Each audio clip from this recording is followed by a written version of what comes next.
You've started to think about segmentation, and as a result, you've naturally started to think about the different ways that you might communicate with different individuals. But we want to start to get a little bit formal about it. Straight away, you know in your head that you're doing this. You're treating different individuals in a different way. For example, if someone gave you $10, you would treat them in a very different way from someone who gave you $100,000. You would just do that naturally. That's ingrained in you. But we want to get a little bit more formal about it. We want to actually start to plot and put in the rules and the structure of how we're going to communicate with these different individuals and to what extent we're going to segment. There's a few reasons we want to do this. Firstly, it's going to make us more organized. We don't want to miss out on the fact that this person gave this amount, this person signed up in this for this event, and we don't want to overlook that. So we need to be a bit structured and organized. Secondly, it's going to allow us to see what we can automate. So for example, if someone makes a donation online or signs up for an event online and we want them to get a thank you email, we can automate that. And that's going to make your job easier down the road. The more we can automate, the better. And so as we start to plot this out, we're going to also start to identify how much of it we can automate. Thirdly, for the stuff that we can't necessarily automate, we're going to see which of it we can outsource. So say, for example, we want a thank you letter to go out to anyone who made a donation of a certain level. You might not have the time, and you might have better things to do than be stuffing envelopes to all these people.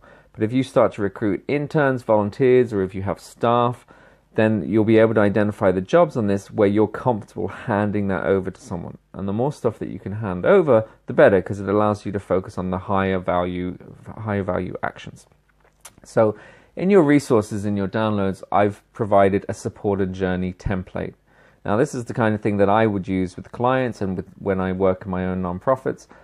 But for you, this can be a good starting point for you, but feel free to tweak it or use your own format. The important thing is that you're going to use it and you're going to stick to it. If that is actually like a bunch of bits of paper stuck to the wall, if that's how you work, then that's fine. If it's a different kind of document, if it's a different structure, a different layout, that's fine. The important thing is that you understand it, that your team understands it, and that you're actually going to use it on an ongoing basis and not forget about it and not leave it filed away. So let me show you how mine works, and just to get you thinking about how you're going to structure yours. So you can see, for example, that I've structured my donors. So for this example, and this might change depending on the size of the database, depending on how much resources I have available, I might structure this as people who make a one-off donation of less than €250, people who make €250 or more as a one-off donation, and people who are monthly donors. And for each of these, I'm going to plot the activity that they're going to receive. So when they first make that donation, what's going to happen day 1, day 2, day 3, day 4 onwards, what's going to happen in the second week, what's going to happen month after month to them. What are they going to receive? What am I going to do? So you can see, for example, this donor who maybe gives €20, straight away when they give that donation, they're going to get an automatically generated email, my standard email template. The next day, day 1, they're going to get a thank you call. They're going to get a thank you call from me or one of my volunteers, and I might specify that as I start to get really detailed on this. And then the next day, they're going to get a letter sent out to them in the post if their address is available. So we might have some more things in there. We might decide on day 6, we're going to send them a quick survey. We're going to say, our first survey 1 that we have structured in there, that's what we're going to send out to them. Coming up to like week 5, we might invite them in for a cup of tea. So all of these things, we think about all the possible touch points with them that we can have in here. Donors who maybe donate more, we might treat them a little differently. So they might get pretty much exactly the same kind of thing to start off with. They might get that survey, but we might invite them in for a cup of tea sooner, or we might invite them into an event. We might actually invite them to meet the CEO, because we can see straight away that they're a higher value donor. It might be worth putting that time in. There might be more scope there for doing more with them. And so we might actually take the CEO's valuable time and use it to meet these individuals. Now, obviously, it's going to depend on scale. If we're getting, 10,000 of these level donors, we're not going to invite 10,000 people in to meet the CEO. So we might increase this threshold to maybe €1,000 or €2,000 and decide only that level of donor are we going to invite in to meet the CEO. Then we do the same structure with our monthly donor. But again, you might decide if it's just you, if you're the only person in the organization and you don't have the resources, you might clump all of these in together and decide to treat them as one person.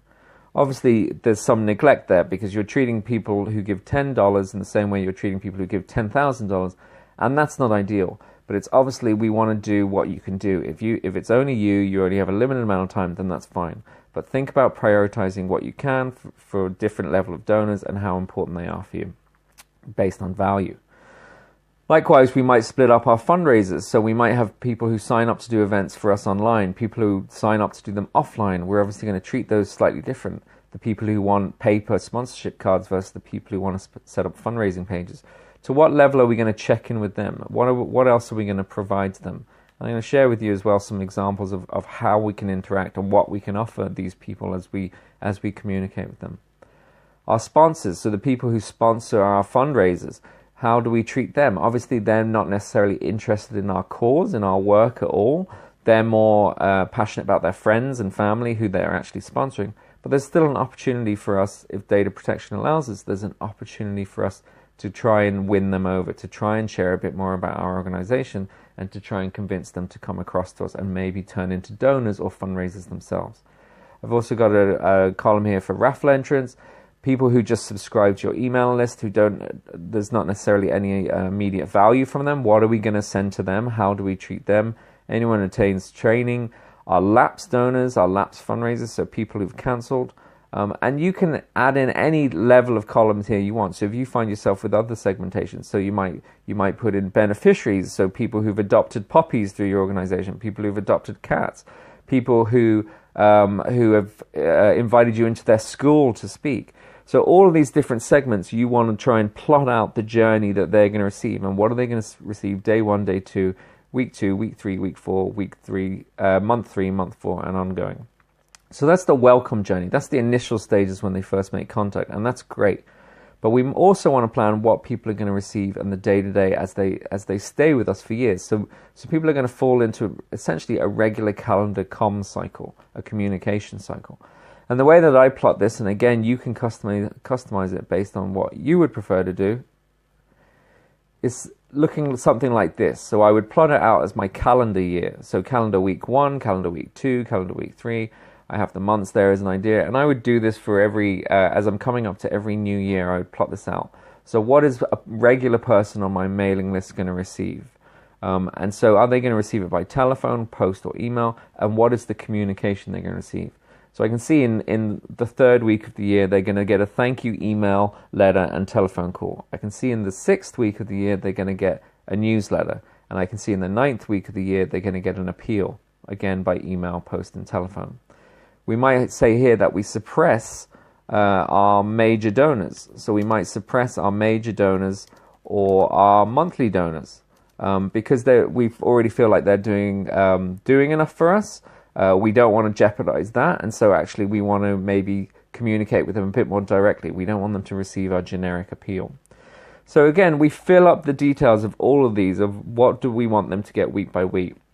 I like to color code them, based on the different categories of communications that they might receive, and this allows me to see if there's a big clump of appeals or requests for action, if there's a big clump of invitations, things like that. And so I know I need to break it up a little bit.